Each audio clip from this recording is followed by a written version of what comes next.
I'ma keep it going till there ain't none left. Going till there ain't nothing, keep the flame on max. I'ma keep it going till there ain't none left. Going till there ain't nothing, keep the flame on, nothing, keep the flame on, nothing, keep the flame, keep the flame, keep the flame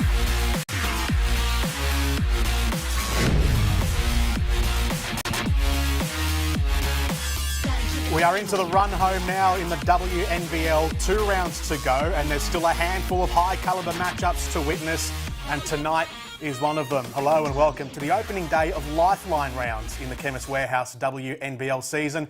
Jordan Canellis with you, ready for a big 2 games tonight to start the 4th round of the season, and it's Canberra against Melbourne to begin us tonight. It is Lifeline rounds. A great initiative that was first started last season by Southside Flyers captain and Opals captain Jenna O'Hea, and of course tonight and throughout the round, bringing awareness to the great work that Lifeline does. If you can, please donate to Lifeline by texting WNBL to the number on your screen, 0428 519 716, and to help Lifeline answer more life-saving calls from Australians in their darkest moments. A welcome alongside me tonight, former Bendigo player Bianca Duffelmeyer, for what should be a great night of action. Bianca, welcome. Thank you. Great to be here yet again. Really excited for some more basketball. Absolutely. It's a crucial clash tonight, Bianca, with the Capitals sitting on top of the table with a 7-1 record. The Boomers hanging around that top 5 with a 4-2 record, and they met each other not that long ago. The Capitals got the win on that occasion, but high calibre right across the court tonight on both starting 5s and the benches, so it promises to be a great match. Absolutely. You know, unfortunately the last time that Boomers and Canberra saw each other, Boomers were without Tess Madgen, and they had a pretty rough shooting evening, so I'm sure they're pretty hungry to get that 1-to-1 split for them, and you know, hopefully that'll help them later on in the season in terms of the lattice positioning. Courtside for us tonight at Townsville Stadium is Braden Hesselhurst. Braden, welcome. A 7-day break the Boomers have just come off, and 2 sides in pretty decent form, especially Canberra. What are you expecting tonight? Yeah, guys, we're expecting a big one. As you mentioned, a clash between 2 of what people consider as the championship contenders for this WNBL season, and it's a big one as we head into the later stages of the season as well. So massive doubleheader starting with the UC Capitals up against the Melbourne Boomers, and earlier on we're able to catch up with Abby Cubillo from the UC Capitals and Ashley Karatiana from the Melbourne Boomers about how their team's tracking so far. We're doing good. Obviously, we haven't got all the wins that we wanted, but having a week off, we've done a lot of revising and we're ready to go tonight. I think we're tracking really well. You know, we're getting better each game defensively and offensively, and coming together as a group and everyone being healthy is really good. So I think we're getting better each game. No worries. Good luck tonight. Thank you. Abby Cubillo and Ash Karatiana for the 2 sides, the University of Canberra Capitals and the Melbourne Boomers in the first of 2 games tonight. Bendigo and the Perth Lynx coming up in the second of our doubleheader. Bianca Duffelmeyer, both teams have star players right across the court as we have a look at the starting 5, and we were fascinated by Paul Goris's decision to go with the smaller lineup. He's got the 3 guards set up against what is a tall Boomers outfit. You're not wrong. Definitely what we spoke about earlier, purely because the Boomers lineup, their entire roster is actually very, very tall. So you've got 3 very small guards in comparison to the rest of the teams in this league. To stay that way, he must be looking for a run and gun start. Rochi, Jade Melbourne and Abby Cubillo, the 3 smalls. And then for the Melbourne Boomers, Tess Madgen and Maddie Garrick have held the fort in the backcourt, and it's a very impressive front court. And Ash Karatiana, she's almost the pivot in this side. She's a great link-up player, and she can be the X-factor. I mean, they're all X-factor players, but I don't know, she could be the difference in that maybe mismatch with Abby Cubillo. She absolutely is my X-factor this evening because she is a very tall guard, but she can also play the post. So when you have her matching up against the likes of Jade Melbourne, Abby Cubillo, Madison Rochi, or Tali Tapia, she's taking them to the post. They met back in round 2 when Jade Melbourne top scored with 20 points for the Capitals. It was a very impressive display from Jade Melbourne. It was a close-ish game, and the Capitals had that game, well, it was reasonably comfortable, I guess, for Canberra. What are we expecting to change or to be the same this time around tonight? Well, Canberra's coming off some very impressive wins. They are ticking at the right time. They are hitting their stride, you know, as you said, toward, you know, in this round 4 of the season. So Canberra's ready to go. Melbourne is still trying to get back to where they were those first couple games of the season. You know, you've had a couple injuries with players in and out of games and practices, so they're probably trying to find that groove again. I think you're going to find a very, very hungry Melbourne Boomers team tonight, and a team in Canberra that just want to continue to step up and get better as the season comes to an end. The gap between 5th and 6th on the table is there's a little bit of a gap there. Melbourne occupy 5th. The Sydney Uni Flames are in 6th. How big is it for the Boomers tonight to try and get this major scalp of the Canberra Capitals? It's massive. You know, unfortunately, with the condensed season, you don't have much time to continue to get better, especially this far into the season. So they need this win tonight to get back on that groove train that they had early on. As we start Lifeline round in the WNBL, the Capitals top the league. Can they continue to mark themselves as one of the best? And the Melbourne Boomers, they're not to be taken lightly at all. Ezzy Magbagor at the post, trying to drop that one in to begin. Won't go for Ezzy. The Boomers in their light purple, and Canberra Capitals listed as the home team. Of course, neutral venues all season long, apart from the Townsville Fire here in the Townsville Stadium. The Caps in their navy. Cubillo. Melbourne was making the move in the post. Here's Rochi trying to split the gap, throws it up. He's getting pushed around in the mixer.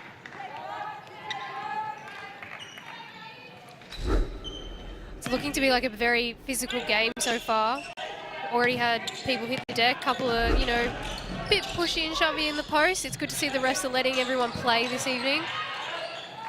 Imagine scrapping for that one on the floor. How much of that do we anticipate tonight? Given both the teams you have on the floor, a lot of 50-50 balls that'll be dove on, a lot of 1%ers that'll be done, because these teams both just know what it takes to be up in those grand finals, and you've got to do the little things all the time, day in, day out. 2 number 9s going for it there. It's Cubillo this time, again throwing it up, again coming up short. Yet to score in this. Tolo got a hand in there, intercepting the pass to the bucket from Karatiana. It's a great pass. You just don't realise how long Tolo's arms are until they're there. Tess Madgen's already come off. She hit the deck pretty hard on that ball. Was gripping her knee a bit. You can just see her behind that top left corner of the court on her haunches, hands on her knees. Hopefully it's just a stinger. She'll be back out here soon. Here's Garrick with the step-back shot, bounces off the iron, and still we are scoreless in the first minute of this crucial clash between 1st and 5th on the Chemist Warehouse WNBL ladder. Here's Tolo. Rochi looking for an avenue on the inside, drives into the paint. There was a hand in there from Kayla George. That's a really, really great drive from Maddie Rochi. See here, Ashley Karatiana has to swap with Kayla George, putting a post on a guard. So Maddie Rochi's decided that she's quicker than Kayla, and she's taking it to the rack and got rewarded. As we see Maddie Rochi go to the line, courtside in Townsville, Braden Hesselhurst with an update on Tess Madgen.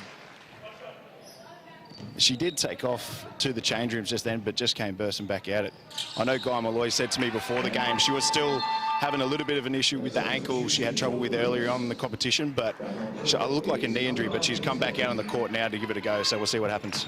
Thank you, Braden. So first scores of the game go to the Caps. The Boomers. George to Garrick. Low into the post for Karatiana. Over her shoulder. It's good defense from the Caps. Great defense. There's nothing else they could have done there. Karatiana not allowed to turn around. Just driving inside is Froling. Takes the contact, hits the floor.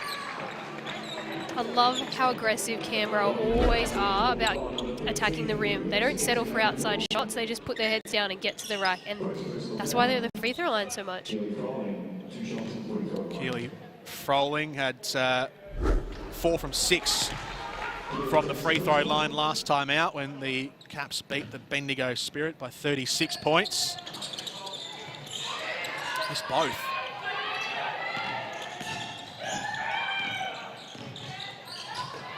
Boomers. Imagine back out on the floor. Garrick. Imagine seems to be moving fine.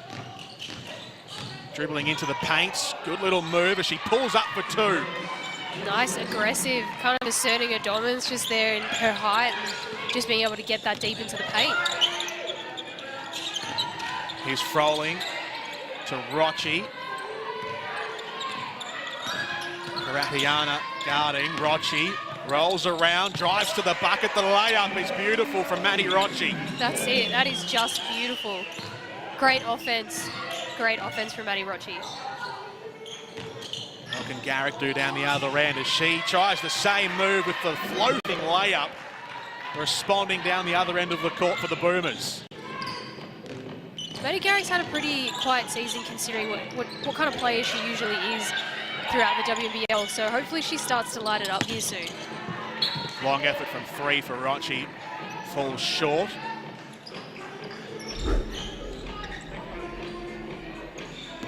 How often do you reckon we'll see Maddie Rochi have a pop like that from range? I think we've seen the one shot she'll have for this season. She's just playing such good basketball this season, and throughout the off-season she had previously. She's just phenomenal. Here's Ash Karatiana moving to the inside, throwing that one up as well. That seems to be the go for both teams. Attacking the defense, driving to the rim. Jade Melbourne's been a little quiet. She fed Rochi there as Froling steps her way to the rack. The layups have been positive for both sides in this first quarter. Yeah, they're going with what's working. They're getting on the rim. Movement is good. They're moving the ball quite well, getting the ball inside the paint. Imagine's turn this time. A bit of help off the boards from Andy Magbagor. And Melbourne make good on that foray. And now it's Cabillo. Momentarily thought about throwing it up. Froling. Back to Cabillo, little move. Insides.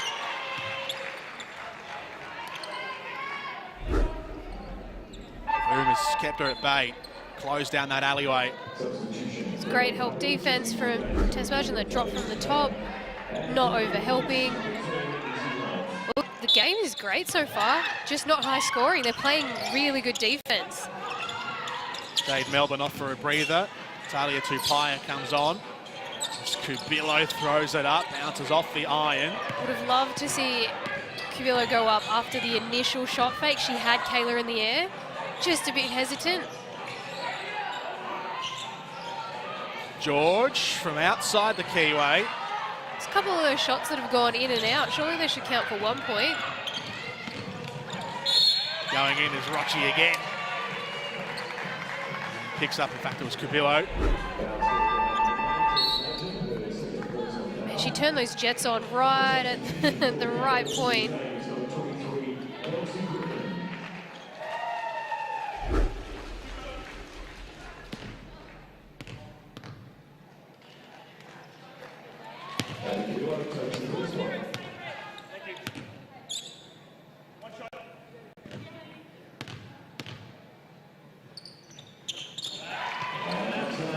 Abby Cubillo, successful. Tess Madgen brings it down here for Melbourne. Izzy Wright on the floor.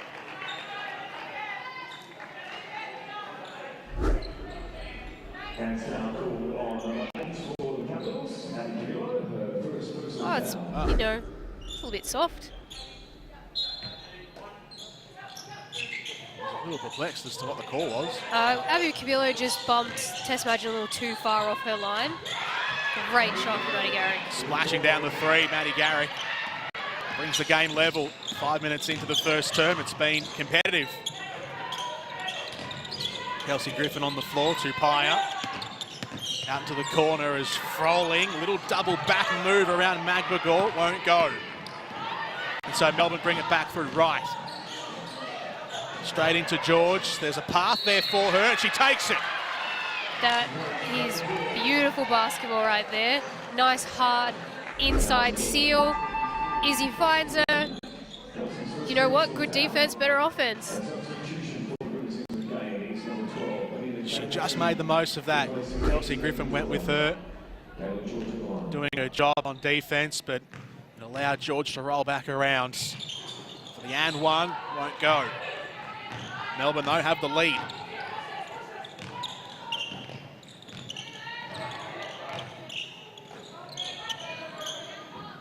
Tupai with the give and go to Rochi. Holds it up for a second. Shot clock's down to 10. Keely Frolling's wanted to traverse the baseline a couple of times and run out of room on a couple of occasions. You're not wrong. They're definitely opening up baseline, Melbourne Boomers. But she's not, you know, twice Canberra have gone baseline with kind of nowhere else to go and gotten bailed out by some fouls.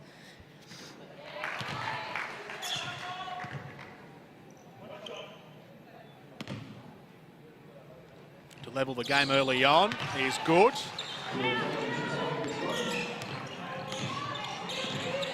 Keely Froling. Plenty of visits already, as you can see. 4 of them for the Capitals. Davidson out to right here for Melbourne. Margin's open in the corner. Great Goes find. inside to Davidson. Took a bounce. Maybe just took a little bit too much time. Allowed the defence to close in. Those are those cheapy ones that are definitely going to come back to bite them in the behind later on this evening. Tupaia out to Griffin. Around to Cabillo. Around the screen. 1 on 3. Drops it in. Abby Cabillo's been on fire in this first quarter. That is beautiful. She is playing with a really great amount of confidence tonight, and I really want her to continue doing that. She can be the X factor for Canberra. 4 early points, setting things up as George goes for it for the long 2. Game level again. This is what you want from the first quarter. Absolutely. Kayla George has got the hot hand. Izzy Wright couldn't make good on the steal. Froling gets it back. Into the corner it goes and rattles out for Rochi. She gets the steal back, though. All of her teammates have completely evaded her. She's yelling, come back, we have the ball. That's a great screen from Kelsey Griffin.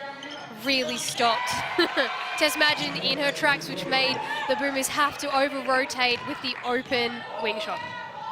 Froling finished the move off with a 3. God, this is a good game of basketball thus far. This has been high tempo at the Townsville Stadium to start Lifeline round in the WNBL as the reverse layup from Kayla George. If I'm not mistaken, Kayla George has had the past 6 points for the Boomers, and she will not be stopping.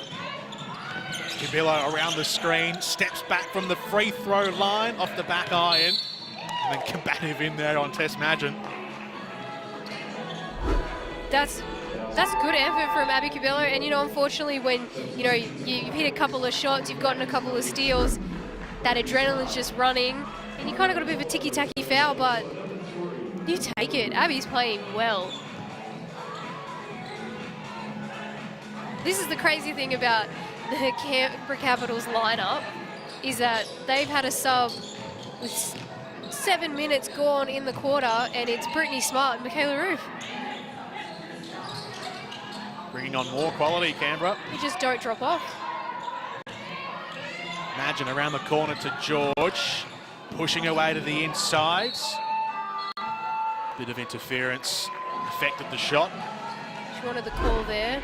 Not really sure if there was one. 12 of the 15 points for the Boomers so far have been from inside the paint.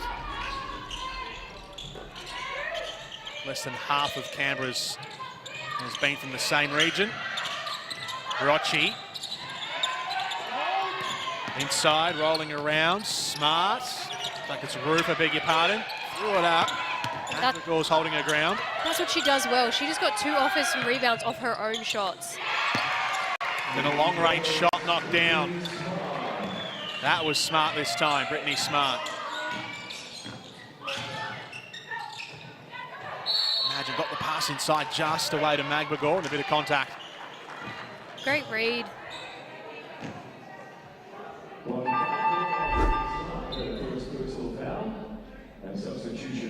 Nice extra pass from Maddie Rochi there on Brittany Smart's 3.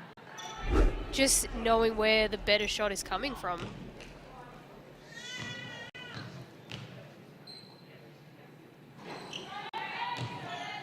front from Magbagor.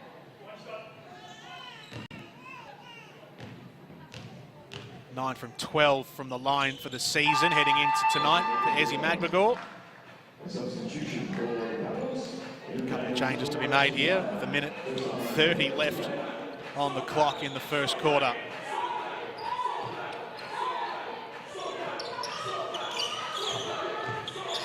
Paul Boris, you saw there, the head coach for Canberra. Boomers opening up this play with a 2-2 press. Inside, great look into Mariana Tolo. That's one way to break press. Pass, score. Splintered the middle of the Boomers setup, and Tolo was there to finish it off.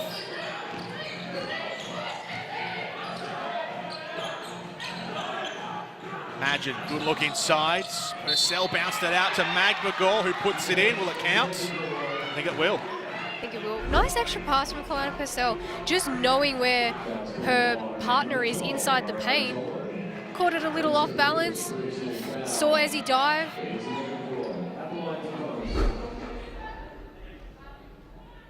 So Ezzy will go to the line again, 1 from 2 from before. Kayla Roof tying up her shoelaces.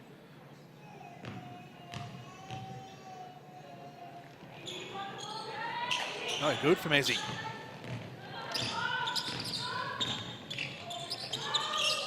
Into the last minute of the first. Roof around to Smart. Tupaya. Magbagor fronting her up. Mariana Tolo moves to the inside, but stolen away by Wright. It's good defensive pressure up in the lanes. So they'll get one last chance here, Melbourne, you think, unless they can get it back. In the last possession, Magin looking for an opening, pops it out into the corner, and drops straight in from Stella Beck. Beautiful, absolutely beautiful. Drew the extra man, kicked it to the corner, and Stella Beck was ready. Just absolutely ready, with no doubts. Time ticking down, the pass from Tupaya into Tolo, just a little heavy. So turned over on the baseline. To have a look at Stella Beck's three-pointer. Hail Mary at the end of the first quarter, which ends Melbourne 21-20 over the Canberra Capitals on the first game of Lifeline round. If you can give, please donate to Lifeline by texting WNBL to 0428 519 716 and help Lifeline answer more life-saving calls from Australians in their darkest moments. A great start in this doubleheader. Perth and Bendigo coming up next, but Bianca Dufelmeyer, Chemist Warehouse WNBL season. That was as good as the first quarter as you want in a clash like this. You can't get any better basketball than this. Right now, both teams are moving the ball extremely well. They're finding the man that is on fire. And right now for the Boomers, it is Kayla George. She is connecting everywhere. Can't allow like deep seals so the guards aren't getting posted up. We're going to play around here and get better ball pressure on this. Our load-up position's got to be inside. We got one where you nearly got across and got inside, but we've got to have better ball pressure. Eyes are above and ball's above our head. Creep in here, okay? Eyes down again and go out and get back out to the outside again with no easy post-ups. But when the bigs do catch it through the wall, we're better defenders than they are offensive players. When we go step-ups, okay, they switch. When we go step-ups, they switch down. Kick it on, kick it back, and then post up. Okay, so don't go like this side, space it and allow it, but make sure there's movement on that side of the floor. So pass fake, send it back, and we'll get this post triangle. If you pass it in there, we've got to have movement. They sit back down in here against our post. We've got to have cutters and movement, whether you're red screen or whether you're flare on that weak side. Okay, you want to go Tolo, Mick. Let's go Jade, Britt, T. Okay, come off this. No, actually pitch it to Mick, hand back, then go double drags. Coming back, Tolo's rolling, Mick's popping. Okay, here we go. You see that! Nice long message there from Paul Goris to his charges. Bianca, what did you make from what you could decipher there from the plays he was drawing up? Very cool, calm and collected. Just telling her how it is. They need to have better ball pressure on the high post, and when they do, make sure that when the ball gets into the post, that they build a wall, that they are good defenders. Make them work for their points. Also on offense, when Canberra are setting a certain type of screens, a step-up screen, which is a bit of a flat screen, that the Boomers are switching. So re-attack that and find the open man on the weak side. Quarter-time break. Braden Hesselhurst was in the Melbourne Boomers huddle having a listen to Guy Malloy. Braden, what were you able to listen into? Yeah, the focus was mostly on defence for Guy Malloy. He spoke about their side pick and roll defence. They got killed in that first quarter off dribble penetration from that side pick and roll. So I think he's going to change it. He said he was going to change it probably to the big showing a little bit more. And then spoke about just containing dribble penetration in one-on-one situations as well. And the last thing, offensively, he wanted more ball movement and strong finishes inside. So that's what Guy Malloy's focus was on in that quarter-time break. Thank you, Braden. As the Boomers starting off through Purcell. Filled over the rim. Here's Jade Melbourne, who sat out most of that first quarter, played the first 3 or 4 minutes. Here she is buzzing around the top. Off to Ruth with the jump shot from range. Magbagor lost it for a second. Imagine will bring it back. Alani Purcell. Back over the top, drops it for Magbagor. Here's Ezzy, kicks it out. Garrick steps away to her right and drops it in. Maddie Garrick. What a beautiful shot. Just oozes confidence when she shoots the 3 ball. Looking for a quick reply here, the Caps. Roof around the corner. The layup scoops, doesn't go in. Magbagor picks up the board. Here's Madgen. Magbagor waiting at the top. Beck just holds it for a second. Madgen waiting for the screen. Guarded closely. Shot clock down to 5. Madgen's got to go. Got to find something here, the Boomers. Magbagor puts up a prayer. Boomers really look just a little bit stagnant compared to how the offense they were going through in the first quarter. Nice little pass down there from Melbourne. They'll get the visit.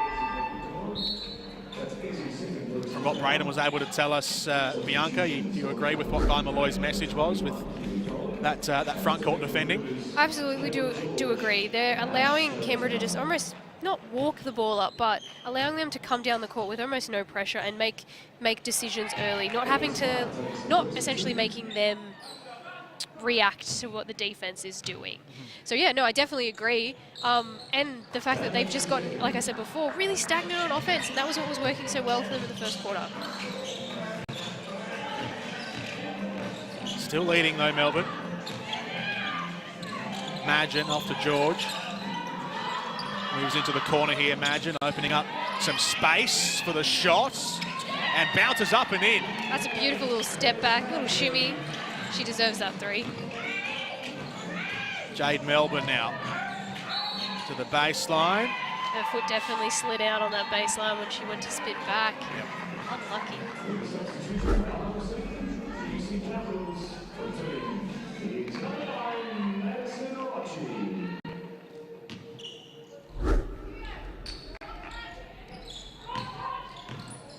5-point lead is among the biggest we've seen already in this match. It's been very close. Here's Garrick, giving it back to Karatiana. Quick pass to the inside for Magbagor. Won't go in off the glass. You know what, that just goes down to Canberra's defense just then. They showed very hard and high, extremely loud, giving the illusion that there's more of them around than they are. Arms were nice and wide. That's what'll get Canberra back in this game. And now Melbourne with a look. Just off target, Jade Melbourne.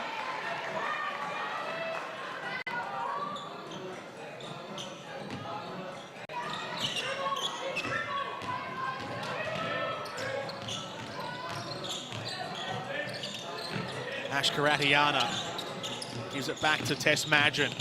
Dribbling into the keyway, puts it up. It's a nice hard attack. The Capitals through Melbourne. Little fake move. Just came unstuck as she lost the handle. Trying to step around Ash Karatiana. Quickly down the other end, the Boomers go. Ratiana again. A little congested on this side of the court here for Melbourne. Has to open up for Garrick, who does with a little step down, but that won't drop in. Off to the side of the rim. I think Melbourne just really needs to spread the floor a bit more. Move the ball. Go back to what was working. Hand in there on Rochi, and then she copped a slight hand to the face of Magbagor. Boomers' last couple of looks haven't gone in. Quick movement from Kayla George to give it out to Madgen, but that one's missed out as well. Offensive board here for Magbagor, gets the contacts. That was beautiful in and out play from Kayla George, just already recognising before she'd fully caught the ball in the key to touch pass it out to Tess Madgen. Nice strong shot. Unfortunately for Maddie Rochi, Izzy is just a lot taller than her. Good defence from Keely Froling, unlucky with the foul pickup.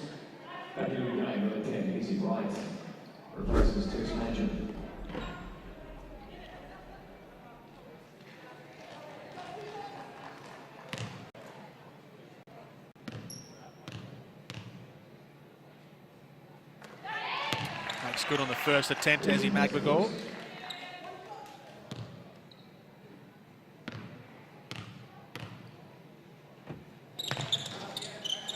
Second one rattles in as well, so first points in the game for about 2.5 minutes. Tess Madgen's three-point shot was the last score we had. Good steal in the way there from Wright. She can bring it back down the floor here.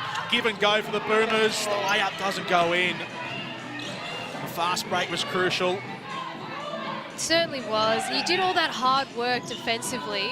Go ahead and reward yourself with 2 more points. Tolo got lucky with the get back, and then they put it in the end for Jade Melbourne.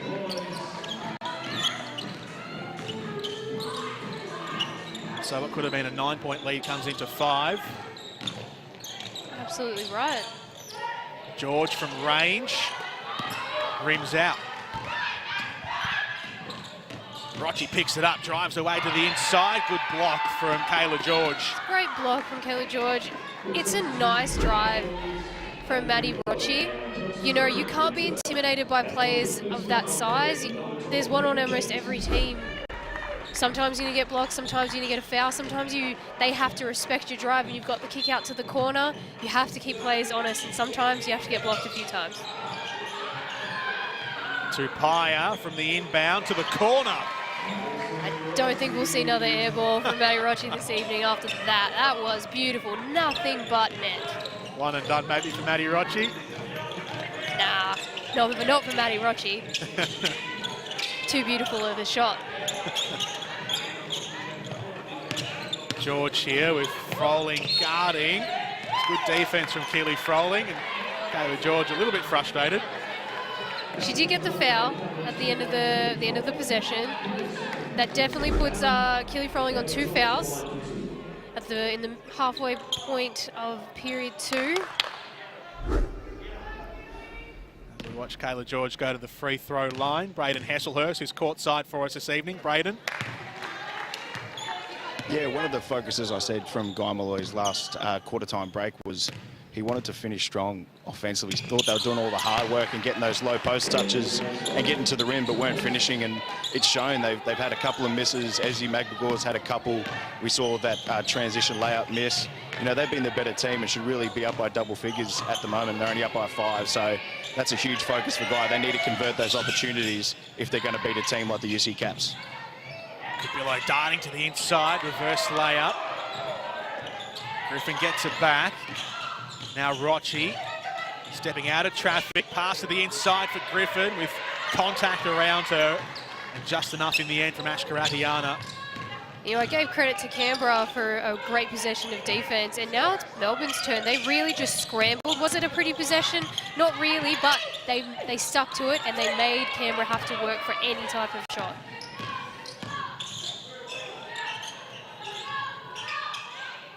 Here's Cabillo.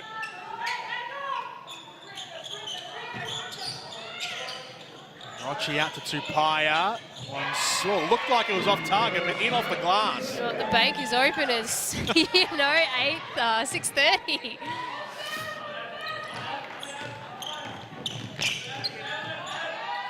you know what? Even if it goes off the glass, it still counts as 3 points, right? Good enough, no matter how it goes in. That's the Townsville Fire. Checking things out, maybe scouting out their opponents later down the track. I mean, when you can, why not? You're in Townsville territory. Yeah. This is their stadium. This is their house. You know, player of the week, front and center. Townsville take on Canberra on Sunday, so that's their next opponent. I think Melbourne might have already played Townsville twice. I'll double check the fixture, but they've definitely got Canberra coming up very shortly, so maybe that's who they're checking out. Townsville. They've got Melbourne in their last game, so they do play Melbourne once more, do the Fire. Guy Malloy. The end out of bounds and we're not set. Now we've talked enough about that. So if you've got the side, there's no corner three. Yeah. So it's not a green. Let's start getting it done. Right now, what are we doing on the pick and roll defense? Okay, so let's early communication, guys. That's the key thing. If we talk it early, we can get it done. Right, but we've got to commit to it wholeheartedly. Right, so early talk and preparation will be good with that stuff. Offensively, let's make sure the ball keeps moving. We've got to get more flow going. Right, more movement side to side. If we want a set piece, we'll do anything out of horns. Yeah. Here we go. Movers on 3, 1, 2, 3. Hey, let's go, ladies.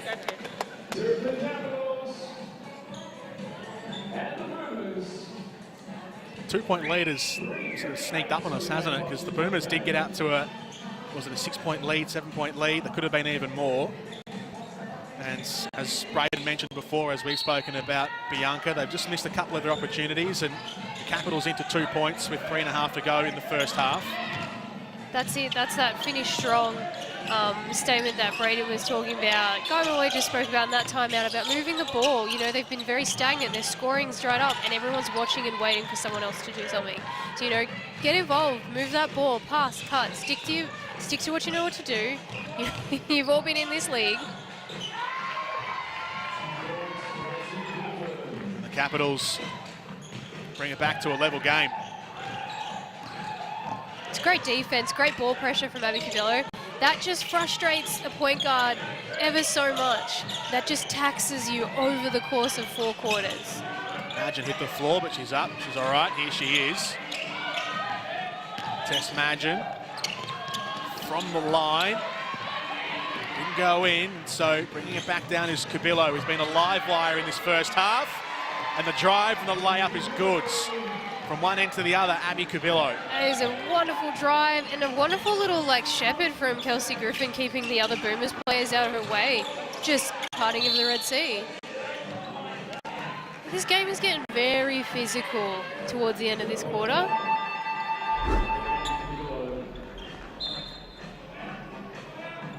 Cabillo's been among the better players across both sides. Absolutely has come out firing tonight. You know, and just like that, Canberra's up 2, and we have a very close game. Cabillo's got 6 points tonight, a rebound and assist. And they've gone on a 7-0 scoring run, the Canberra Capitals, to take the lead again. Do we know who called this timeout? No, I didn't see. If it is a timeout from Guy Malloy, it's a good timeout considering that Canberra is on a scoring run. It's Griffin. It's Griffin, so help whoever's Griffin's on. Right. Just getting her hand to it. So side out of bounds here, just run regular stuff. Oh, we've got 2, okay. 1D. Now, when we come back up, let's go horns up on the next play. Okay, the ball's got to move. Don't let the ball stick. It's Right, like here the we go. basket Come on. too. There's five fouls. Can we move on? Sorry. Go. You go. Movers on 3, 1, 2, 3. Movers. Go, Matt. That was a Boomers timeout. Guy Malloy just trying to reevaluate things and reset some instructions for his team with 2.5 to go in the first half. Bianca? Yeah, you know, it does sound very familiar about moving the ball. Making sure that we're, again, getting ball movement. Right now it's sticking, and that's what he was trying to avoid. Don't let the ball stick. Don't stand there and watch someone else make something happen. You be that player. You make it happen as well. Yeah, when you've seen Canberra this 7-0 run that just got snapped there, but how they've been able to score, it's been a lot of end-to-end driving. It's been Cubillo on the burst. It's been quick movement from one end of the court to the other, and then they're aggressive. They're attacking the rim, whereas the Boomers, they're playing a little bit more reserved, I guess. They're sort of thinking about it a little more when maybe just taking the shot. I mean, it's hard to play against a defence like the Capitals. And that's what's fueling Canberra's breakaway layups, right? Defence stems your offence. You know, that's where that momentum comes from. And that's what Canberra's getting up. They're just playing a little more aggressively. They're up in the lanes. If you were listening in that timeout before, Tess Madgen was saying Kelsey's there. She's getting a hand to it. Like, you have to address that. That means the Capitals are doing a great job defensively. As I say that, Kelsey Griffin gets a hand to Kayla George. Another hand in there as well. Madgen has to go back and fetch. With 5 seconds to go.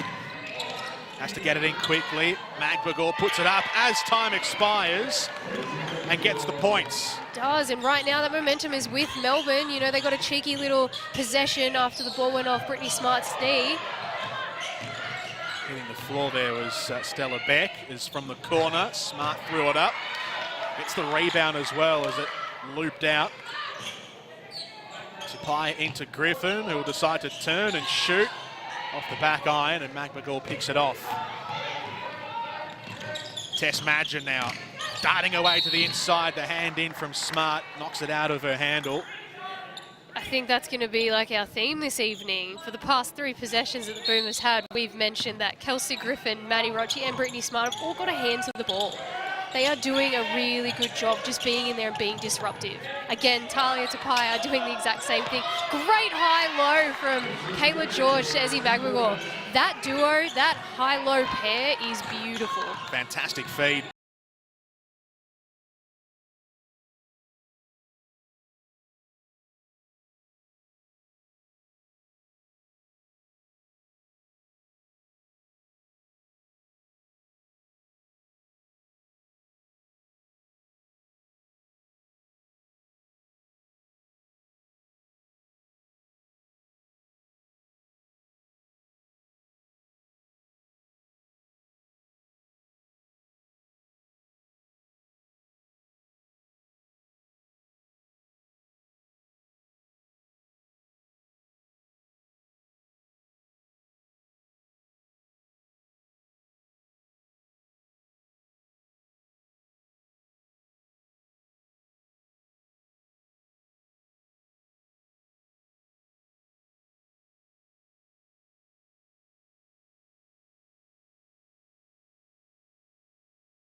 Left to go in this period. The ball being advanced from the UC Capitals.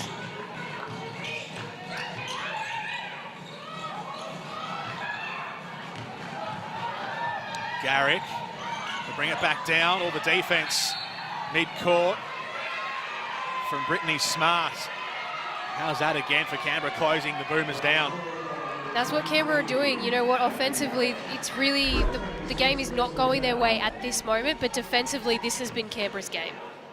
Defensively, this has been Canberra's game. And unfortunately, we've seen a couple of these type of unsportsmanlikes this season. You know, not an actual intentional foul as in I'm trying to stop the play. You're just not in the right positioning to make a play at the ball. Not what you want to do heading into half-time either. No, even though they're down, this is a little momentum shift. They're not down by much either, just the 4 points, which gets brought back even more now. I wouldn't be surprised if Canberra get a really good shot in this last 12 seconds and head into half-time a tied game. Yeah, yeah. Plenty of time. See what the play is. It's with Tupaya. Looking for an opening. Getting it off Matty Garrick. They're not in the bonus yet.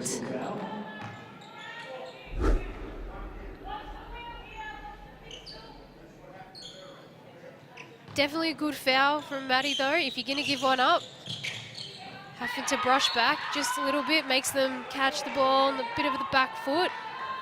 And you know what? Hats off to Boomers. They've gotten an unfortunate unsportsmanlike call and they've come out really aggressively to finish this quarter out. They're making it hard for them to even catch the ball. So the Boomers have one more to give. The Capitals are in the bonus. 8 seconds to go, less now as Rochi gets in. The hand got in the way.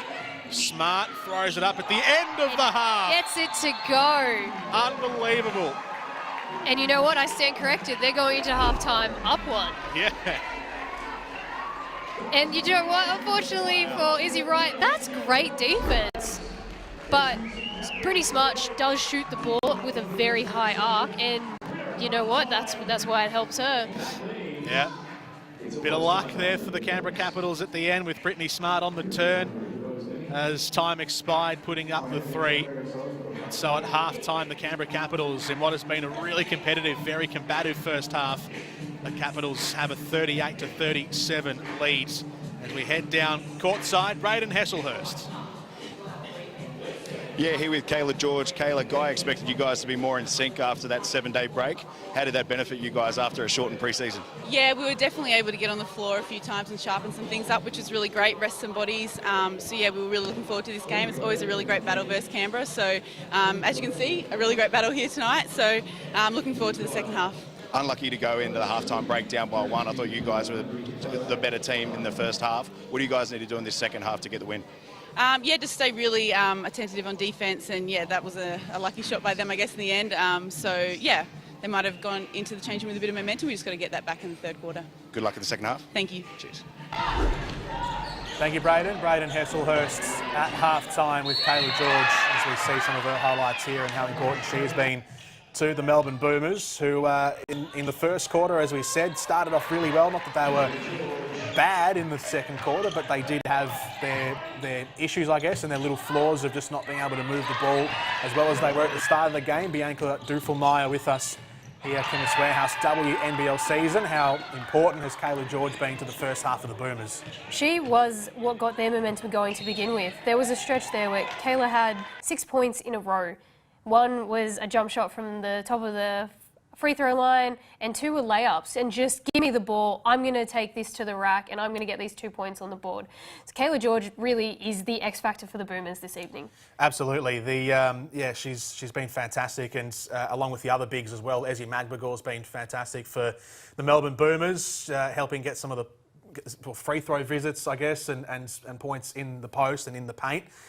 For the Boomers. What's been the biggest strength, do you reckon, though, for the Canberra Capitals? Where have they been? Why are they leading by 1 point at half-time? Their defense. Their defense has what has been their playmaker, you know, in a sense.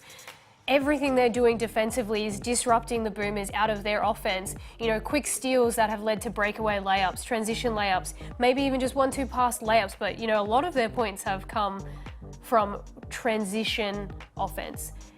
And again, for that, there was like a little stretch towards the end of that quarter that we were talking about Talia Tapaya getting a hand onto it. Kelsey Griffin, Maddie Rochi, Brittany Smart. Brittany Smart did it and then got a trip to the free throw line due to an unsportsmanlike call.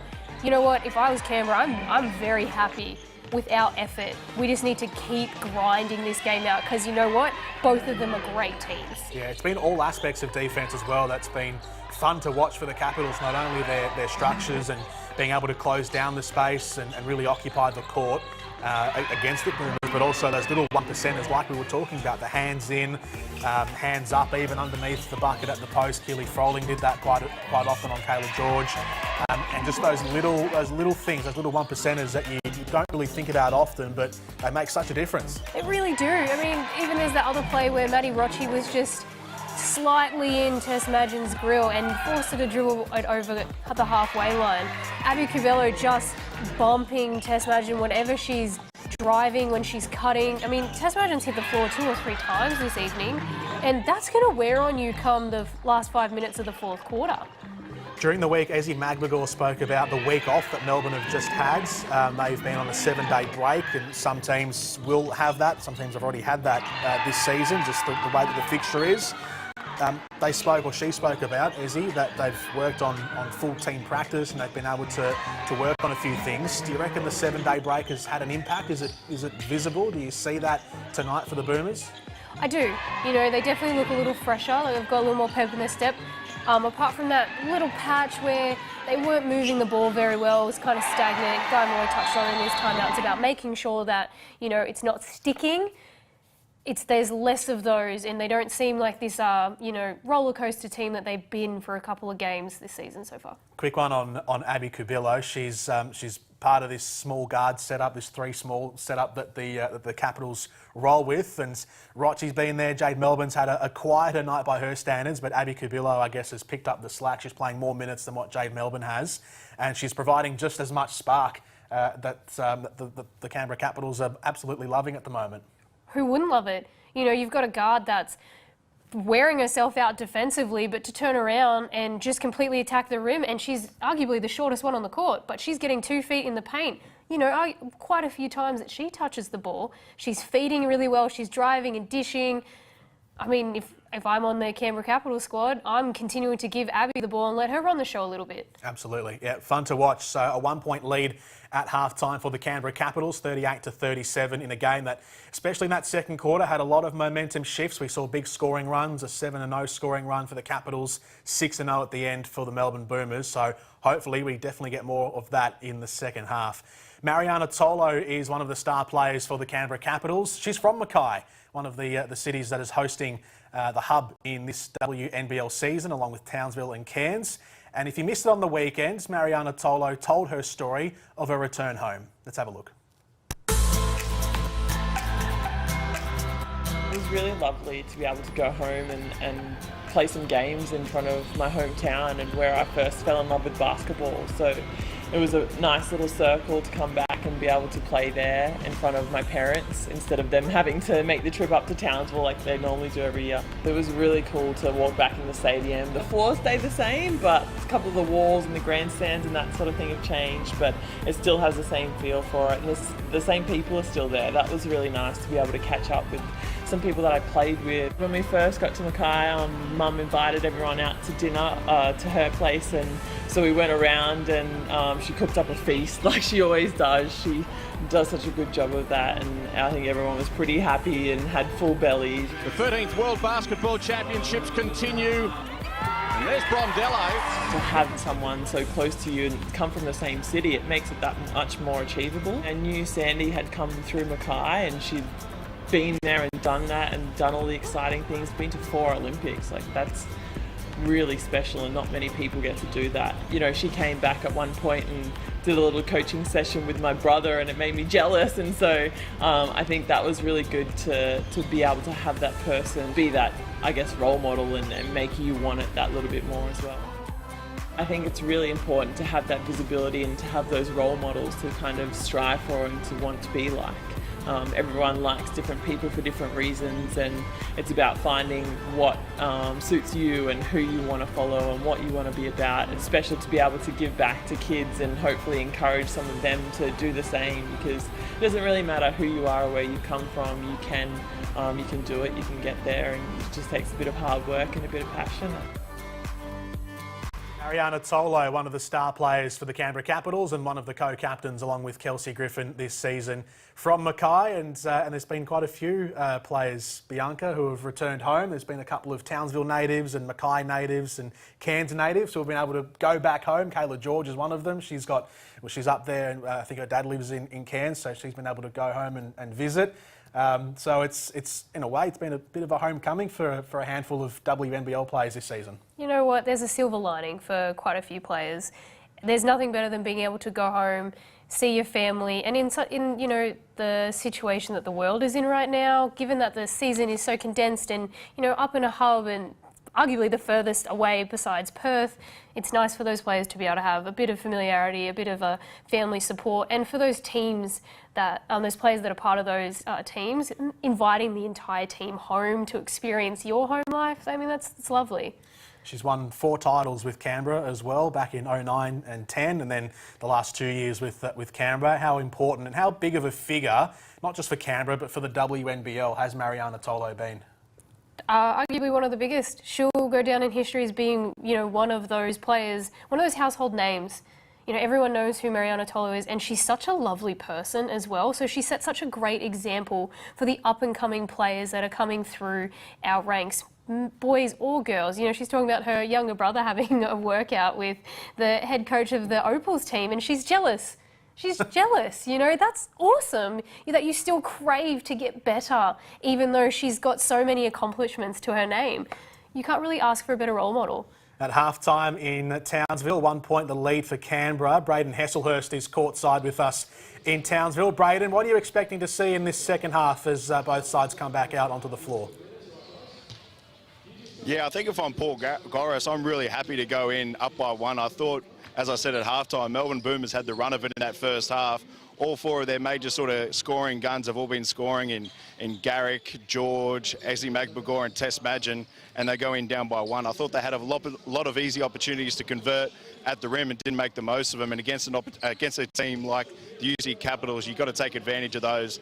Canberra able to stick strong, especially defensively, like Bianca said, and they're really in this game. So it's going to be hard now for Melbourne Boomers after having that running to get on top of the UC Capitals, because I expect them to have a better half. Is there anything that you can do, I guess, from a strategic perspective, Braden or Bianca, to change that, or is it just an effort thing to try and score more at the post? It's just an effort thing at this point. I mean, don't get me wrong, I take that back. There definitely is strategic points about matchups, who's in the game, who's not. But essentially, if you want to have a little bit of pride, which they all do, I'm not saying that no one doesn't have pride, but sometimes it's just who wants it more. And right now, it looks like Canberra wants it more, judging on their defence. Thank you, Braden. Braden Hesselhurst with us courtside at Townsville Stadium. The first game of Lifeline rounds through the partnership with Lifeline Australia. The WNBL is creating awareness of the life-changing work that Lifeline are doing, driving support for their fundraising efforts as well in what has been a challenging time for society. So the WNBL have partnered with Lifeline Australia, which first commenced last season, which was an initiative driven by current Southside Flyers and Opals captain Jenna O'Hay. So if you can give, please donate to Lifeline by texting WNBL to the number on your screen and help Lifeline answer more life-saving calls for Australians in their darkest moments. It's a great initiative that the WNBL have had running now for 2 years straight, Bianca. It is, and this, hopefully, I have no doubts, will be a round that's going to continue for a long time to come. This is one of the hardest periods that Australians have been through. You know, we had the bushfires to begin with, then we had the pandemic, then we had a second outbreak.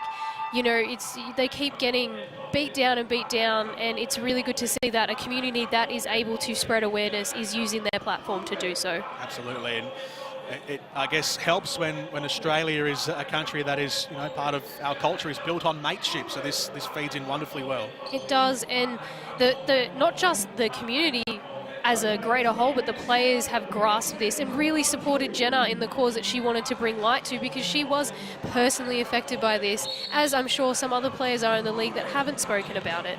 So it's awesome to see, even though you do play for a different team, we all play for the same team. For sure. We'll learn more about Jenna O'Hay's story later on in this Lifeline round of basketball as we are underway for the start of the second half. A 1 point lead for the Capitals, which they took from this position through Brittany Smart, and the Boomers have taken back through Maddie Garrick. You know what started that? Kayla George's defense. Yep. Just being that little ticky-tacky nat, getting in there, making sure that her player is being honest with the ball. A nice lane drive from Tess Madgen, and Maddie Garrick is always ready to knock down a three. Yep, started from Kayla George hand in on Mariana Tolo, who has it back here at the offensive ends. They're taking their time there, Canberra. Shot clock got down to 5, but they get lucky. Oh, well, it looks like Boomers are answering the UC Caps call in who's going to out-defend who. Here's Cabillo to Rochi. Looking for a path around. Folling's had a couple of runs from that part of the court along the baseline. Inside though to Tolo, throwing out the elbows, and a travel called on Mariana Tolo. Again, great defense. Kayla George just walled up right here, and then you see Ash Gratiana just pop back in and say, oh, nope, you can't come back baseline either. Fair call. Do you reckon the officials have called all of the travelling calls this year, or have they missed a few, do you reckon? You know, I want to say they've missed a few. I do. So it's interesting when they do call those travels. Just like I think it was the game or two ago, they called a 3-second call. I don't think I've seen that in a professional game in years. That's right. Yeah, I remember that. Right at the end on the weekend. The Capitals driving in. Rochi, that one rolls around. Garrick behind the back crossover. Now Madgen skirting around. Cabillo throwing it up. One back down by Melbourne. Jade Melbourne. Yeah, nice clarification there. Froling now, got past Magbagor. Couldn't make it count though. Yeah, we're in a bit of a running race here with both teams. Great attacks at the rim, no conversion, very early in the shot clock shots. Really energetic start to the second half. Love to see it, considering how close the game is. Madgen kicks it out to Karatiana. Won't go in off the window. Rebound by Froling. And now Cabillo. Rochi. Keely Froling to Jade Melbourne. Back over the top to Froling with a long-range effort. Rochi just outsized there. Karatiana coming in over the top, and now with Tess Madgen. It's great to see that the guards are still crashing against the bigger post players and even bigger guards. Magbagor into George. That combination has worked at times tonight, not on that particular occasion. Both teams are getting some pretty good looks here. They're just unfortunately not falling. Cabillo into Tolo, and getting herself in the way was Maddie Garrick. You know what, I'm definitely going to be that broken record tonight and just harp on. This defense is great to see. Great read from Maddie Garrick, just knowing that the ball is very close in her vicinity, and Tolo just not really being aware where the help defense was coming from. And then from the inbounds, the Caps were unsuccessful. Magbagor seized upon it. Now Madgen kicks it out. Garrick in space, has time and has the accuracy from distance. Maddie Garrick finding her range now. Nice drive from Tess Madgen, really just making the defense have to commit to her and Maddie Garrick also finding open space. Again, I don't think Maddie Garrick's ever seen a shot she doesn't like, and nor should she. Melbourne, aggressive to the rack, missed the layup.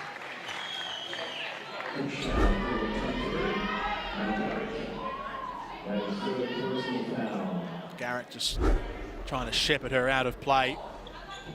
Overzealous, and so Melbourne to the line.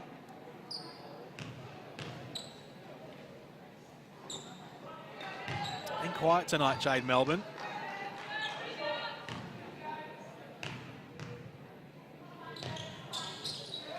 Second free throw is good. Snaps that scoring run of the Boomers. Here's Garrick. Gratiana moving out. Madgen.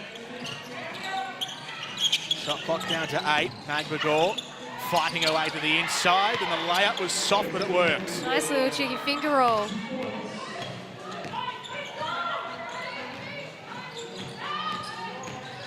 And that for a bright start for the Boomers, 10-1 in this quarter. Maddie Rocci. Now it's the Capitals in this second half who are taking their time in possession. Shot clock's about to expire. Tolo on the turn. It's a tough shot.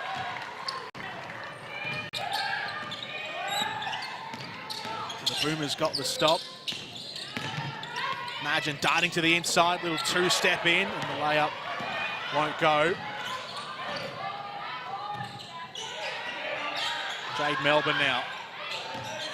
The Boomers pressing up high, trying to block out the Capitals from entering the Kiwi. Jade Melbourne has been very quiet in terms of scoring, but that hasn't made her shy away from continuing to attack. And with such a young player, that's not something you can teach. It's something that they just have to figure out on their own. And it's a good thing to see that she's still attacking. She's still making sure that she's not just taking up empty space on the court, that she has to keep her defender honest.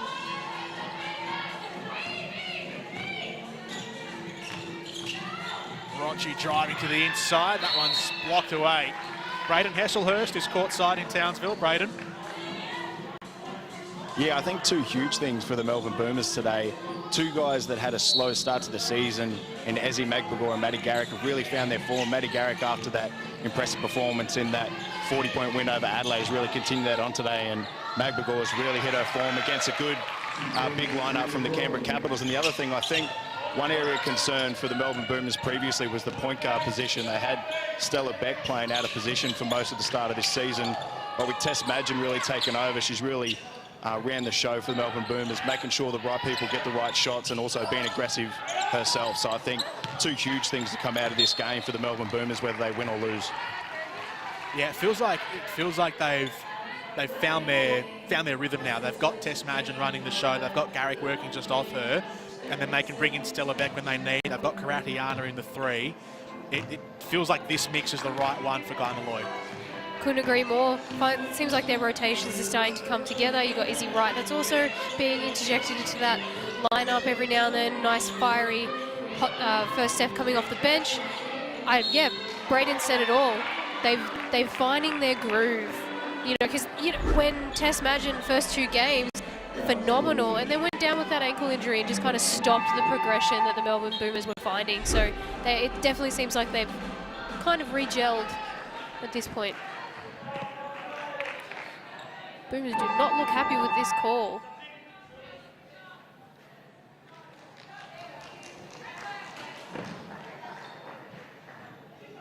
Yeah, working hard on defense here to try and flush Kelsey Griffin out.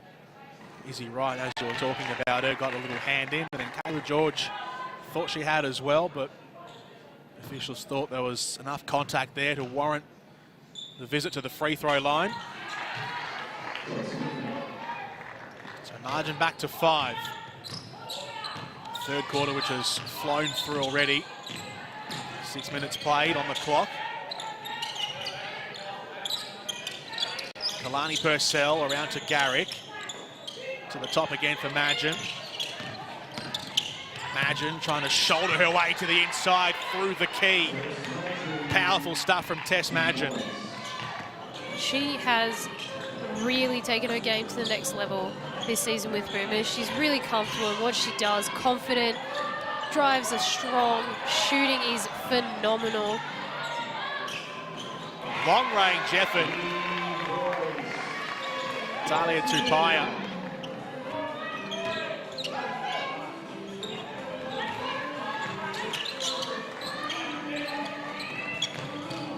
George around to Purcell. White goes to the floor. Griffin with the last score for the Capitals as Melbourne brings it back. Rocci from distance, went in and out.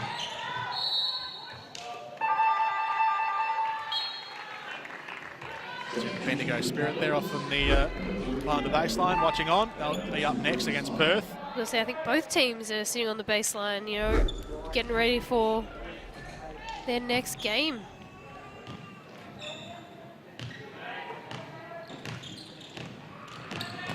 Still got plenty of time in this one to go, and it's been a fantastic battle. Hasn't it? close all the way through. Seesawing affair as George will have a go from range. Swatted back into play by Garrick, but turned away. Melbourne has it, gives it off. And Tolo, in fact, it's Griffin driving it in. That's great teamwork there from Kelsey Griffin. She saw that Jade Melbourne was on a fast break and just ran with her. And Melbourne, being the player she is, knew she had a teammate there. Again, defense is what is driving the offense for the Canberra Capitals with the steal from Tapia. Quick movement end to end again for Canberra, but Melbourne once more falling up short, and then the Boomers down the other end through Kayla George making good on that visit.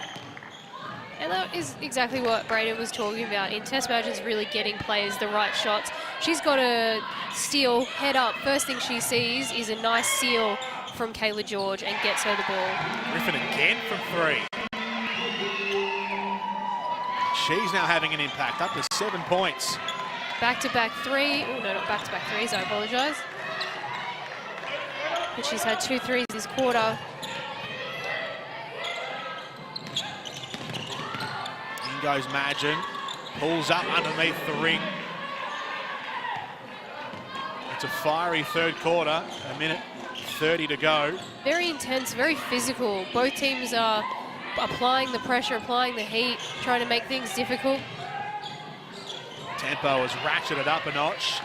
Smart lost out. Hand in there. Now right to Madgen.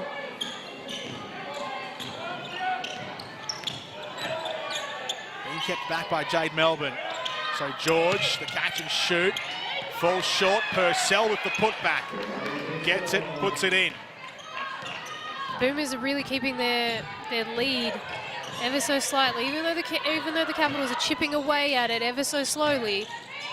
Doesn't look like they're just bending, they're not breaking. Ruth, up to Griffin, back into Ruth, to Paya.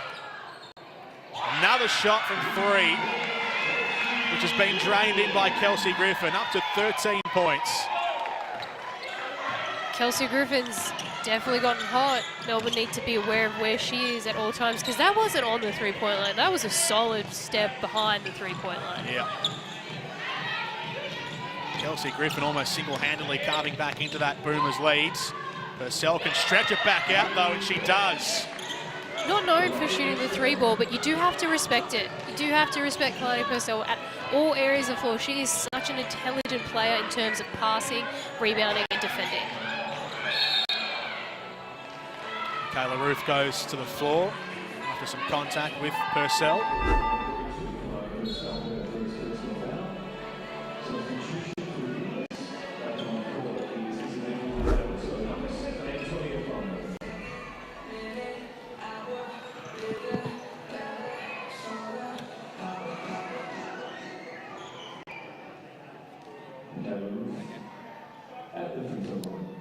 Fifth foul for the term for the Boomers, so they give up the bonus point. Not much time left though, obviously, in the third quarter.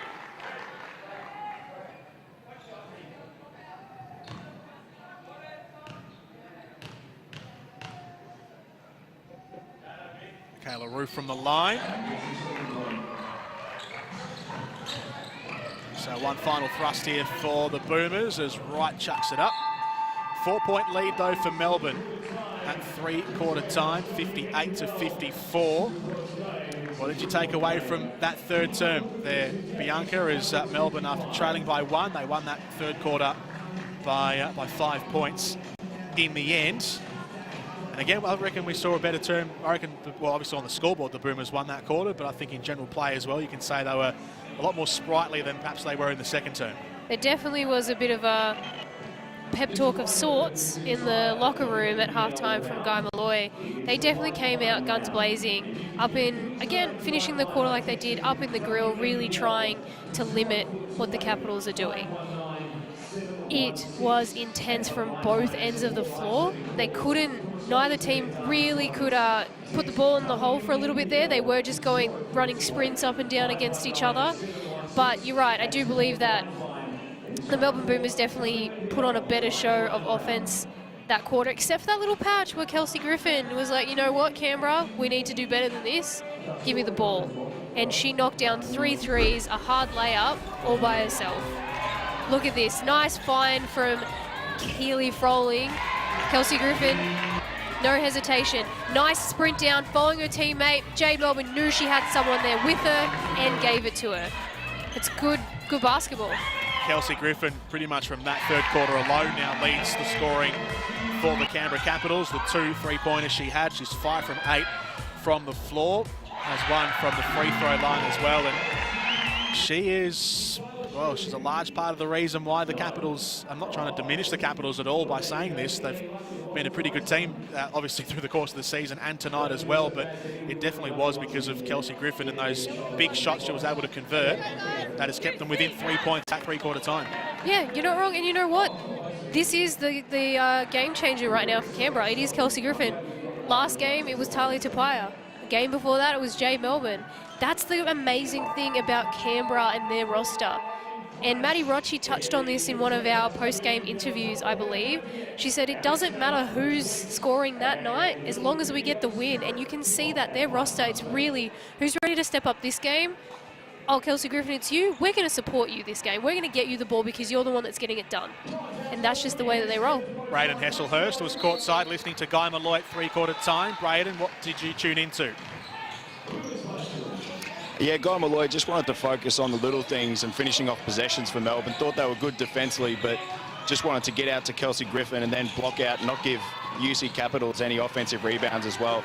Then offensively, wanted a lot more action for Tess Madgen, as you know, she's been great running the game for Melbourne. So 2 focuses there for Guy Malloy in this 4th quarter. Last quarter underway. Thank you, Braden. 3 points now, the difference. Tapia. Shot clock under 5 is from long range. Melbourne as a ping. And it bounces out. Madgen. For Melbourne, McGregor into Purcell. Bounces around. That's a good win back by Farnworth. Out to Madgen again, long range. Again, they might look to get it back here, the Boomers. Look at that. Michaela Rue fell on the ground, didn't even know where the ball was and was just feeling for it and got it. Still made that possession work for her. Yeah, backstroking away down the court. Michaela Roof just threw out the hand and felt something. And that goes back to what I said before. Who just wants this more? That's what this game is going to come down to. I don't see the deficit becoming too greater than, 10 maybe, if that. It's just who's going to do the 1%ers to win this game. Tapia gave it back to Griffin. I'll get another look here. The Capitals. Tapia again. Into Griffin. Trying to back her way into the key. Kicks it out to the corner for Smarts. Bounces out, so no score from that visit for Canberra. Now Madgen.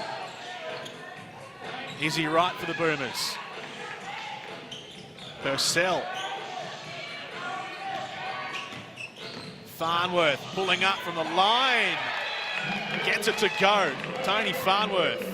Great shot. These are her first minutes of the game, and she's just come in like she's been in the game. Give me the ball, I'm going to shoot it. Back out to 5 points. Roof. Trying to work her way off Purcell. Opens up a gap. Turn and shoot, no good. Izzy Wright weaving her way down the floor. Madgen, close checking from Smart. Madgen keeps the handle. Jump shot. Definitely very physical for Tess Madgen there in that last possession. She definitely had a couple of hands slapping on her as she was trying to break away. Now Maddie Rocci. Close checking there as well from McGregor. Absolutely. Threw it up. Maddie Rocci, look at her. She just wants this. She just wants to score, and she's so good at it. She found a way to get a chance to put points on the board. Just had the post dancing up and down. when you're a small player like that, you guess you got to get a little tricky. Yeah. Having a great season, Maddie Rocci. Was named among the 23-player squad for the Opals this year. Second one, no good. Right.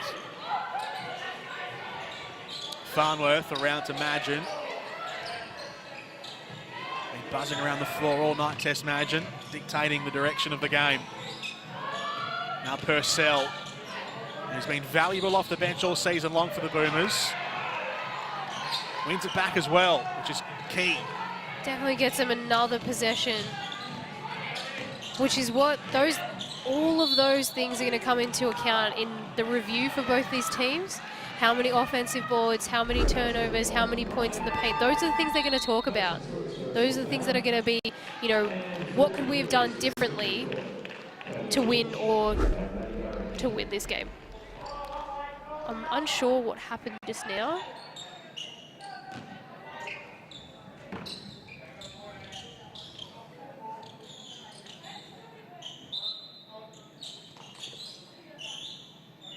Game still in the balance, 4 points. Even though these sides have had their moments and had their momentum swings, it's remained close all the way through. Chemist Warehouse court wipers are coming on. Just to mop down where Maddie Roger hit the floor a moment ago.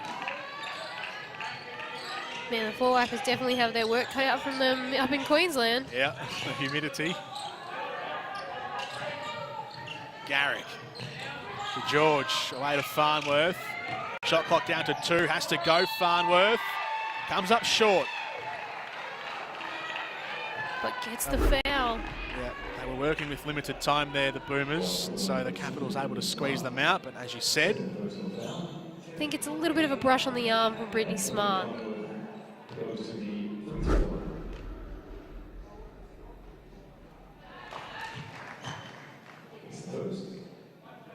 Tony Farnworth, one of the 5 players from New Zealand. Christchurch native, played for the Christchurch Sirens in 2007, 2008, and they were in the WNBL. Wow. Bit of modern history. Go ahead. I was just going to say she's a very good player. She's very smart, very versatile, and plays her role very well. Yeah, absolutely. Yeah, they've got, I mean, we speak of the Capitals' depth off the bench. The Boomers certainly have their fair share as well when you've got what, 4 Opals players, 5 Tall Ferns players, and even players who haven't played for their national team like Izzy Wright, who had the shot there, and then the putback from McGregor.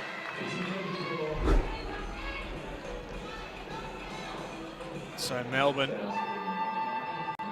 you see Izzy McGregor working in underneath the bucket. She's hard to stop. She's young, she's athletic, she's long.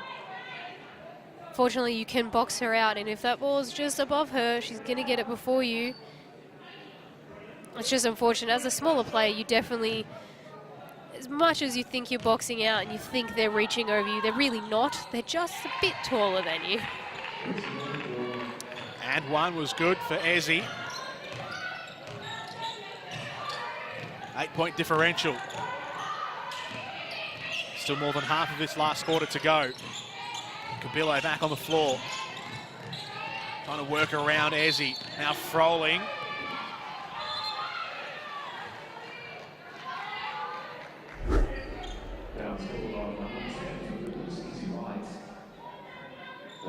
Yeah, just didn't move your feet fast enough.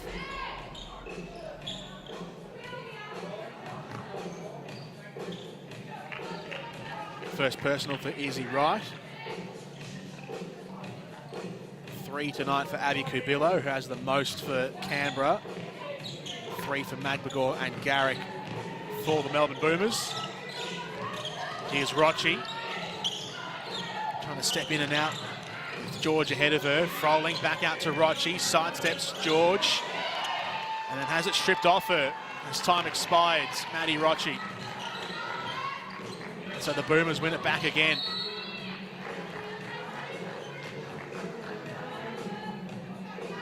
As Scored 17 points in the third quarter, the Capitals, to be the lowest scoring term for them tonight. Just the 3 points so far in this last quarter.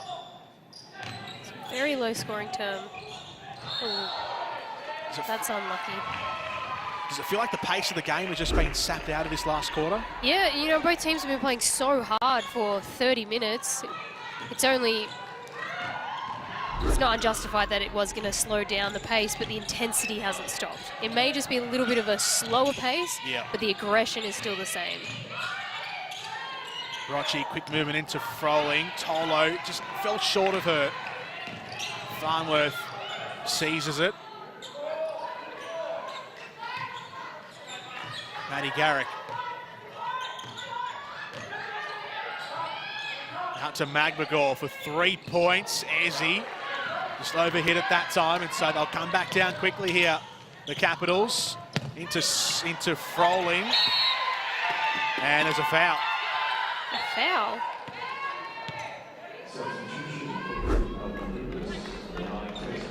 Could the call have been here, Bianca? I think it was just a block from Tony Farnsworth, and then the Melbourne bench just got up and about.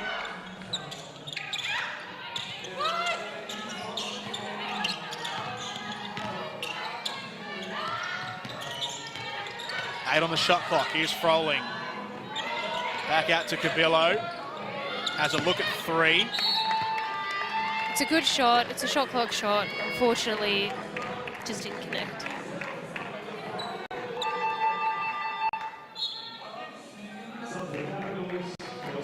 Braden Hesselhurst is courtside. Braden. Yeah, for me, the one thing Melbourne Boomers have done a really good job defensively compared to every other team I've seen play against the Capitals is really clogged the paint. Canberra haven't been a great three-point shooting team apart from their last game against Bendigo, and Melbourne Boomers have really made it hard for them to get those dribble penetration drives to the rim. And then I think the biggest sub that Paul Goris made is just getting Kelsey Griffin back in the game. She was able to make some shots from the perimeter. Hopefully getting her back on the court enables them to stretch the floor and get them going offensively. Timeout called. Thank you, Braden. So you just saw Melbourne just before the shot clock expired getting that bucket to go. Izzy Magbagor in off the window. Bianca, do you agree with Braden? I absolutely do. Absolutely do. They've made it really hard for them to catch deep in the paint. You know, Mariana Tolo has been very good with deep seals, especially against teams like Bendigo and Perth. She's really been able to catch deep. Melbourne have definitely pushed her up and out of the key. Okay, now again, let's just show 2, but we're in 1. Now we're doing a great job with reds. Okay, if they come over the top of the pick on reds, make sure that the big is staying there and you're right on that shot. Now love what our guards are doing to get around on the post, so stay with that, and you must get a wide on the backside for the guard, right? Because if they dive down. Now the 2 things.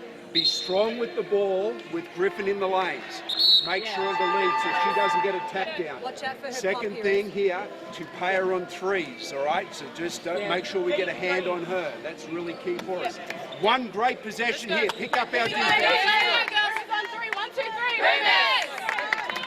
Guy Malloy, Melbourne Boomers head coach. They have their biggest lead of the game, 9 points. This is as far out as it's blown tonight, and that's not, I mean, that's saying a lot actually of how close the game has been, but it's only been a 9-point maximum leads.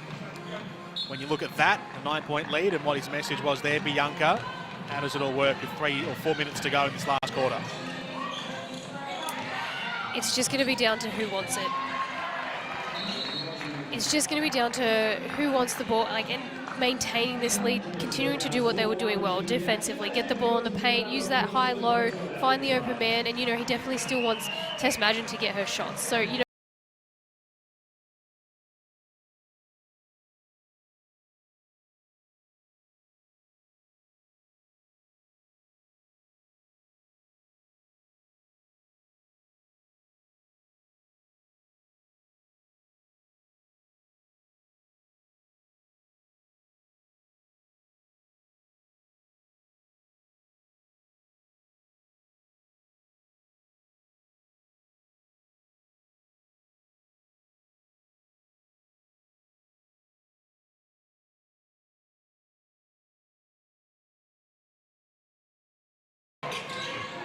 Down to Magin again. Swings it out to Garrick. Shot clock down to 5. Garrick notices that. Puts it up for 3 and gets it. 10-point lead for the Boomers. She has been great tonight. 17 points, 5 of 6 from the three-point line. Tolo with a long 2.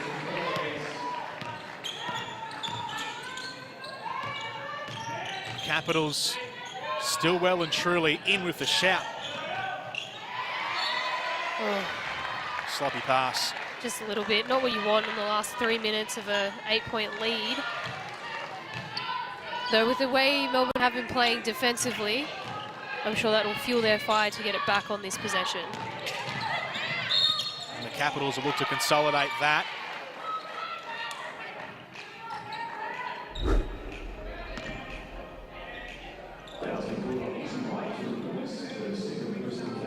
Just a little two-hand check foul there. Izzy Wright's given away a couple in this last quarter. It's a second personal. So the Capitals looking to make good on winning that possession back. Tolo again had the long 2 before. To Paya. Sees Griffin, who goes under the bucket and puts it in. And was just so aggressive about it. Grabbed it, ripped it out of the air, and was like, no one is stopping me from getting to the hoop. Big defensive play here for the Capitals. They've found a little bit of form. All these momentum shifts have been small but meaningful in such a close game. You're right, very small but very meaningful. Just, you know, one score here, depending on how it is, can completely change the way that momentum falls and flows in this game. Just with each point. Usually in a game, it's a couple of points back to back to back, but it's really just one good team bucket can really put that back towards your team. Yeah, if you can get 4 points in a row or have a 6-point scoring run, that's been a heck of a lot. In this game. In this game, it means a lot. Garrick from long. Timeout called after that. Foot was just in from Maddie Garrick, 2 points, but back out to an 8-point lead for the Boomers. That's a nice move, a nice little sweep behind the back. Almost had Cubello on a bit of skates there. Good recovery from Cubello, just a better offensive shot. And Maddie Garrick has come up big this game. Yeah, that was a sleek move from Maddie Garrick. 15 points, 14 points, and 12 points have been her 3 biggest returns this season, and she has eclipsed that already. Maddie Garrick, she is up to 19 points for the match. Guy Malloy drawing up his next play. So 2 minutes to go. This is, in some sports they call this a 2-minute drill.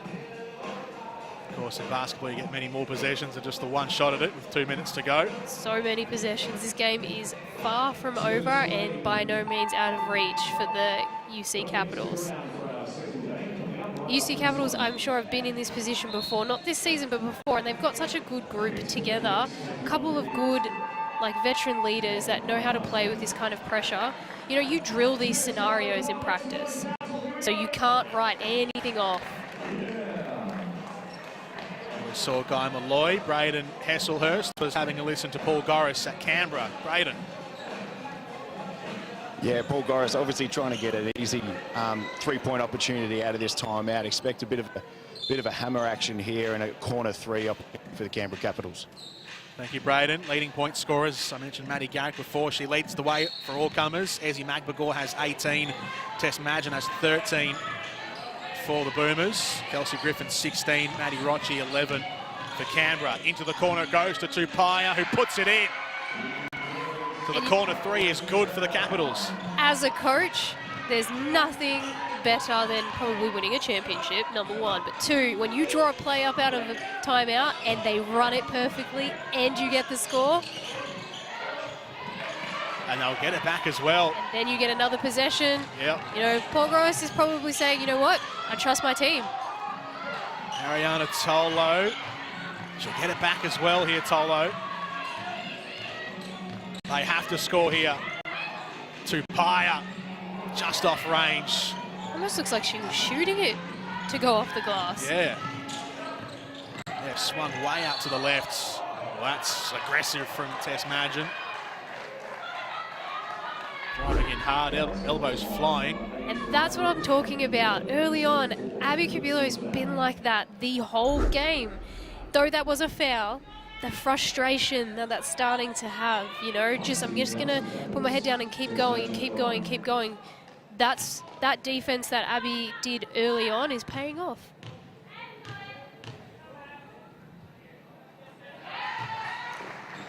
Gets the first to go, Tess Madgen.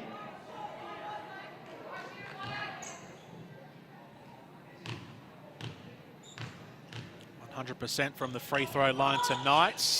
Kirster, not bad. 73 to 67 though, so 6-point lead with a minute to go for the Boomers. As Cubillo kicks it out to Paya. Didn't want the three, got a little contact. Kayla George hit the ground pretty hard. She did. Do you know what? This is a great execution, and I would have liked to see Talia Tapaya actually shoot that. You've just hit one in the exact same spot from the exact same play. You've shifted your feet in the exact same way. Let it fly. You just hit it. You've got rebounders. You did draw the foul, which is good. The Boomers are one foul away from putting you in the bonus. The Capitals giving away the bonus as well with that last foul against Tess Madgen. So both sides now with 57 to go on tenterhooks. What a game. What a game this evening. Maddie Garrick leading the way with 19 points as well. Bianca, she's been one of the crucial players in this second half of the Boomers. 19 points, and she's 5 for 6 from the three-point line. She's 7 for 11 overall, shooting 63%. She has 2 rebounds and assists. Like, she's, you know, part all over the floor. She's a part of it. She's come up at the crucial times, hasn't she? Doesn't feel like she's had, over the course of the game, any noticeable bursts at any one time. It's just been consistent over the course of the whole match. And you know what? It's kind of a bit of both, actually. It's kind of like she's had a burst at the right moment. Yeah. Yeah, like it's not, you know, May Garrick's hit back to back to back. It's just when they've needed a score and a big one, Maddie Garrick's been the one to make that shot. Yeah, absolutely agree. It's the accumulation for Maddie Garrick. Played 33.5 minutes, Maddie Garrick tonight, which has been the most for any Boomers player. And in fact, it's the most of any player on the court tonight. So a minute to go here. 6-point lead for the Boomers against the table-topping Canberra Capitals. Here's Tupaya, long-range effort for 3. Couldn't get that one to go in. That was a rainbow shot from Talia Tupaya. And now the Boomers will look to chew down the time. George, Madgen. The Melbourne Boomers. McBagor into the corner, quick movement around. Back out to Madgen, who has to let go now. Bounces off the rim. Time ticking down, shot clock is off, has to go early. Kelsey Griffin off the ring. I don't know if there was a little confusion there because the shot clock was on and then it just immediately went off. But that was a very early shot considering time in school. You know, you had just at about 20 seconds, unless you're looking for a quick 3, which, you know, you definitely want to look for in this moment. I'm not sure, is it Melbourne's ball? I didn't see where it came out. I think it would be, yeah. I think it came off the ring without a Melbourne hand in there. So is there a play that the Capitals can try and work here? Is there 15.8 left on the clock? What are the options available to Paul Goris? At this stage, the Capitals are probably going to look to get a quick steal and a foul. So whatever comes first, but they need to get the ball back with 15 seconds, down 6. That's a 2-possession game. So at this stage, and I stand corrected on my own comment, Kelsey Griffin was trying to get an early 3-point shot, hence why she shot that. At this stage, yeah, you've got to send them to the line. if you want to get the ball back. You can't risk them putting more points on the board because there's not enough possessions left to actually win that back. So you pressure up, hopefully get a steal off the inbound. If you can't, then you foul and you send them, and then you call a timeout, advance the ball, probably run another hammer action because it's worked twice. Is there a player that looked to foul specifically? Let me have a look at the stats right now. They're all shooting pretty well from the free throw line. You probably go with Ezzy. You know, she's had a couple of shaky stints at the free throw line. You definitely don't foul Maddie Garrick. They're unable to get the foul here, so Melbourne are just holding possession. They can wind down the clock. I don't think they're looking to foul. I guess I was wrong. Shot clock expires, time expires, and the Melbourne Boomers get a crucial win against the Canberra Capitals by 6 points in what was such a competitive match, perhaps one of the games of the season, as they're just conferring at the end to see what exactly has gone on. Looks like the ref saying he's got 2 seconds left for the players to play out.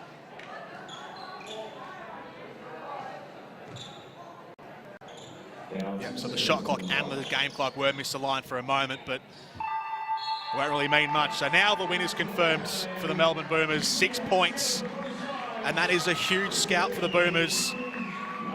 They go to 5-2 on the season. The Canberra Capitals move to 7-2, and after losing to the Capitals a few matches ago, the Boomers get one back.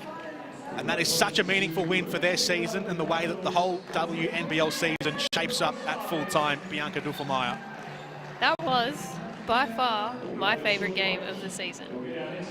It was so intense from the opening tip to the bottom, the end of that buzzer. They didn't give up either team. They were both hungry for it. Unfortunately, I think Canberra just didn't connect on a few shots towards the end of that half, and Maddie Garrick came up big.